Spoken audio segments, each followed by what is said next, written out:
In the annals of history, few rivalries burn as brightly as that between the Lion and the Sultan.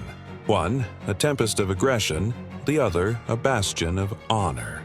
Their story is not just a clash of armies, but a collision of worlds, where the very definitions of war, chivalry, and respect were forged in the crucible of the Third Crusade. This is the tale of two kings, intertwined by destiny, whose legend echoes through the ages. In 1187, the Golden City of Jerusalem falls to the forces of Saladin. But where his predecessors brought slaughter, the Sultan offers mercy.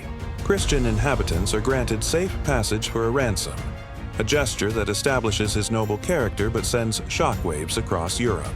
In response, a continent away, England's new king, Richard the Lionheart, takes the cross. His face is a mask of cold fury, his eyes burning with a zealot's fire and a warrior's ambition. He is coming for the Holy Land, and he is coming for Saladin. Richard's journey is a path of fire and steel. His fleet descends upon Sicily, conquering its castles with brutal efficiency. He storms the shores of Cyprus, claiming the island as his own. His aggression is a force of nature, swift, decisive, and unforgiving. At the grueling Siege of Acre, his impatience is legendary, ordering relentless day and night assaults against the city's stubborn walls. But when Acre finally falls, his victory is stained with blood. In a chilling act of cold-blooded strategy, Richard orders the execution of nearly 3,000 Muslim prisoners, a massacre that cements his reputation for ruthless brutality. In stark contrast, Saladin's camp is a theater of honor. Captured Crusader knights expecting death are instead treated with respect, offered food, water, and shade from the punishing sun. The Sultan's code transcends the battlefield. In a now legendary act of chivalry, news reaches Saladin that his great adversary, Richard, lies gravely ill with a fever. Without hesitation, he sends a gift not of weapons, but of life. Precious snow packed from the mountains to cool the king's fever, and fresh, luscious fruits. It is a gesture from one great leader to another, a recognition of a worthy opponent. Their duel of legends culminates at the Battle of Arsuf. In the swirling chaos of combat, Richard's horse is cut down from under him. The Lionheart is left to fight on foot, a vulnerable target for the encircling Saracen cavalry. But from a nearby hilltop, Saladin sees this.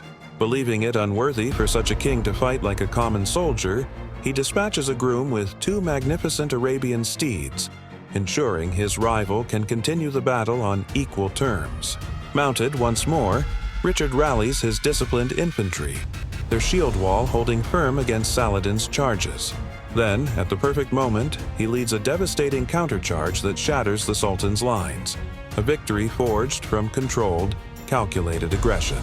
Despite the victory at Arsuf, Richard's army is exhausted, his supply lines stretched thin. The road to Jerusalem is open, but his men cannot take it. The harsh reality of war forces the Lionheart to the negotiating table. The ensuing talks are tense, yet underpinned by a profound, hard-won respect between two men who have tested each other's limits. A truce is signed, guaranteeing unarmed Christian pilgrims safe passage to the Holy City. Their epic conflict ends not with a final decisive battle, but with a quiet understanding.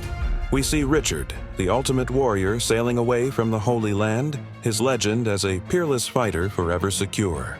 And we see Saladin, the chivalrous Sultan, looking out over a peaceful Jerusalem, his legacy forever defined by mercy and honor. In the end, they were two sides of the same coin of greatness, their intertwined destinies leaving an indelible mark on the very soul of the medieval world.